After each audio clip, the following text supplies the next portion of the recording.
Hey, y'all, come look at this.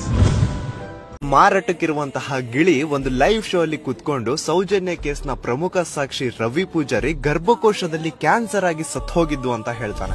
ಹೊಟ್ಟೆಗೆ ಅನ್ನ ತಿಂತೀಯ ಸಗಣಿ ತಿಂತೀಯ ಮಾತಾಡಕ್ಕಾರ. ರವಿ ಪೂಜಾರಿ ಆತ್ಮಹತ್ಯೆ ಮಾಡ್ಕೊಂಡಂತ ನಿಮ್ಗೆ ಯಾರು ಹೇಳಿದ್ರು? ಗರ್ಭಕೋಶದ ಕ್ಯಾನ್ಸರ್ ಇತ್ತು, ಆ ನೋವನ್ನ ತಾಳಲಿಕ್ಕಾಗದೆ. ಅಲ್ಲ ಗುರು, ಗಂಡಸರಿಗೆ ಗರ್ಭಕೋಶ ಆದ್ರೂ ಇರುತ್ತಾ? ಇನ್ನಿವನ್ ಎಂಟ್ರಿ ಆಯ್ತು, ಇನ್ನು ಏನೇನ್ ಕಾದಿದೆಯೋ ಏನೋ. ರವಿ ಪೂಜಾರಿ ಅವರು ಆತ್ಮಹತ್ಯೆ ಮಾಡ್ಕೊಂತಾರೆ, ವಾರಿಜ್ ಅವರು ಆತ್ಮಹತ್ಯೆ ಮಾಡ್ಕೊಂತಾರೆ. ಒಟ್ನಲ್ಲಿ ಸೌಜನ್ಯ ಪ್ರಕರಣಕ್ಕೆ ಯಾರು ಇದ್ ಮಾಡ್ತಾರೆ ಅವರೆಲ್ಲ ಆತ್ಮಹತ್ಯೆ ಮಾಡ್ಕೊಂಡು ಅವರ ಸತ್ತು ಬಿಡ್ತಾರೆ. ರವಿ ಪೂಜಾರಿ ಆತ್ಮಹತ್ಯೆ ಮಾಡ್ಕೊಂಡಂತ ನಿಮ್ಗೆ ಯಾರು ಹೇಳಿದ್ರು? ನೀವೇ ಹೇಳಿದ್ರಲ್ಲ ಸರ್, ಇವಾಗ ಸ್ವಲ್ಪ ಹೊತ್ತು ರವಿ ಪೂಜಾರಿ ಅಲ್ಲ, ವಾರಿಜ್ ಅವರು ಬಿಟ್ಟು ಆತ್ಮಹತ್ಯೆ ಮಾಡ್ಕೊಂಡ್ರು. ಹೊಟ್ಟೆಗೆ ಅನ್ನ ಯಾಕೆ ತಿಂತೀರಿ ಮೇಡಮ್?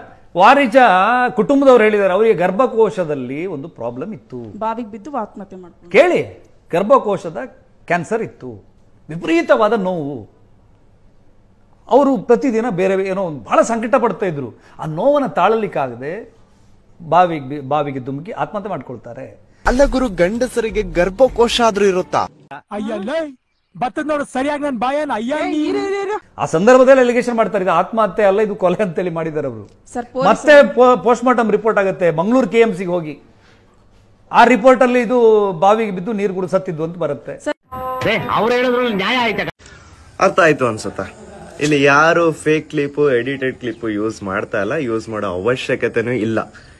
ಕರೆಕ್ಟ್ ಆಗಿ ಹೇಳಿ ಸರ್, ಪ್ರಪಂಚಕ್ಕೆ ಹೋಗ್ಯದ, ಇವ್ರುಗಳಿಗೆ ಹೋಗ್ಯದ, ಎಂಜಿಲ್ ವೇಸ್ಟ್ ಆಗಬಾರ್ದು. 8 ವರ್ಷದಿಂದ ಕಂಟೆಂಟ್ ಕ್ರಿಯೇಷನ್ ಫೀಲ್ಡ್ ಅಲ್ಲಿ ಇರೋದು ನಾನು. ಯಾವ್ದು ಎಡಿಟೆಡ್ ಕ್ಲಿಪ್, ಯಾವ್ದು ಫೇಕ್ ಕ್ಲಿಪ್ ಅಂತ ನನ್ಗೆ ಈಸಿಲಿ ಅರ್ಥ ಆಗುತ್ತೆ.